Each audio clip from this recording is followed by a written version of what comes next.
आज मी तुम्हाला 2 शब्द सांगत आहे. पोज नको देऊ कुठचा. तर नमस्कार मित्रांनो, मी आपला लाडका साई वाघमारे. तर आपल्या नवीन ब्लॉगमध्ये आपलं सहर्ष स्वागत आहे. आणि आपले नवीन ब्लॉग इथून पुढे चालू होणार आहे. रोज सकाळी 8 वाजता नवीन ब्लॉग सोडले जाईल, ते तुम्ही कधी बघायला विसरू नका. आणि चॅनलला नवीन आले असल्यास सबस्क्राईब नक्की करा आणि लाईक करा. मी आलो होतो वर, कारण वर आपली टाकी भरायची होती. वरती टाकीवर पाण्याची ती भरली. तर आपण चालू खाली आता, कारण मम्मीने आपल्याला पूजा करायला लावली. काय करते मम्मी आज? आज आज डायरेक्ट मोठे ब्लॉग चालू करणार आहे मी. वरण भात टमाट्याची चटणी एक 10 मिनिटाचे उपास सोडायला. उपास सोडायला. कसला उपास होता? गोकुळाष्टमी. गोकुळाष्टमीचा उपास. पण मला तर नाही ना. मला नाही ना. नाही ना बाळा, तुला पण होते ना. मला होते हा, आज. तर तुला काय वाटलं मी ऍडमिट होतो मग मला नाही. हा, मी आजारी होतो ना. नाही नमस्कार मित्रांनो.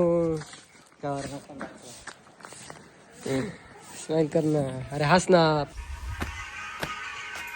काय बघतो रे?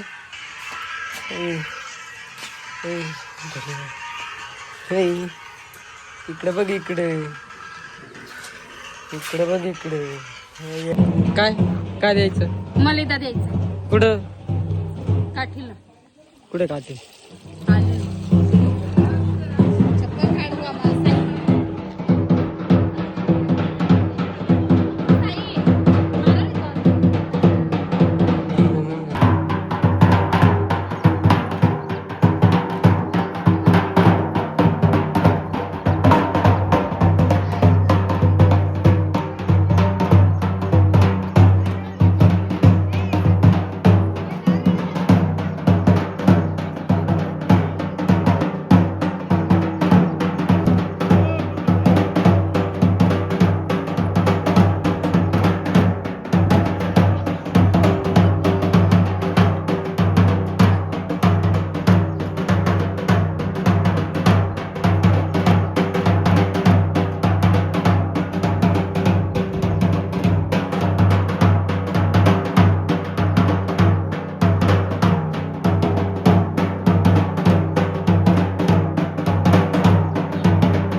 चालला?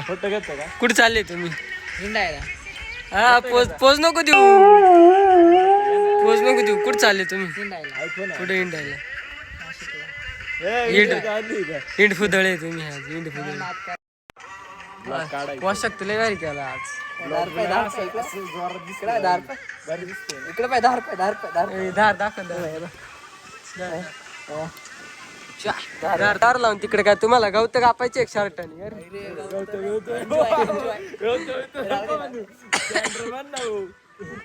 घरी निघ, घरी निघ, निघ घरी. आता आपण करणार आहे जेवण. या तुम्ही पण जेवायला. मी ताट देते वाढून.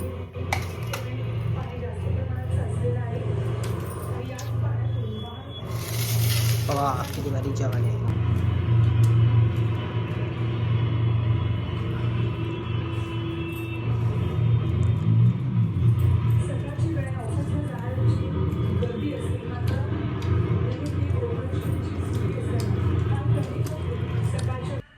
गोळ्या घेतल्या, जेवण वगैरे केलं. आता मी मस्त झोपतो.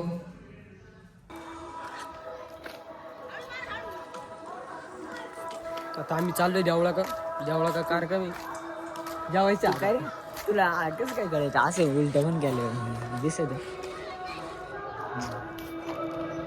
देवळा का आज कार्यक्रम आहे जागरक मंडळाचा. असं जायचं, बीचचं जेवण बिवण करायचं. हे गावातल्या पोरांनी मंदिराचं डेकोरेशन केलंय.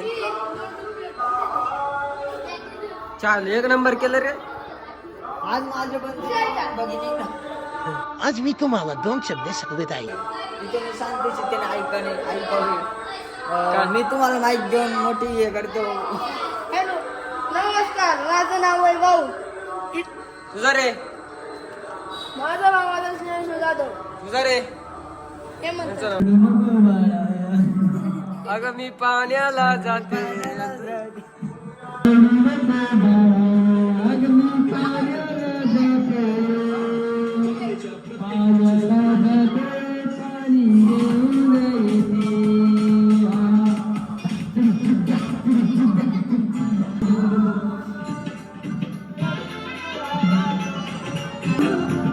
रडू नको बाळा.